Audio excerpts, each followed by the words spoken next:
Okay, after removing the cover on the Robovac 300 with the 6 screws on the bottom, to change out the power supply board with the 2 prongs, there are 2 screws located right here and right here.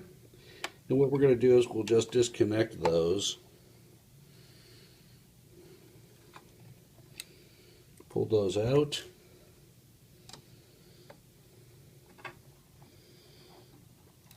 And screw those right there. Then we'll disconnect these one by one. Place the new PCB power supply board in there. Just press those in. It'll lock into place. Now you need to reattach the screws in these 2 locations down here. That's all it takes to change out the power supply board.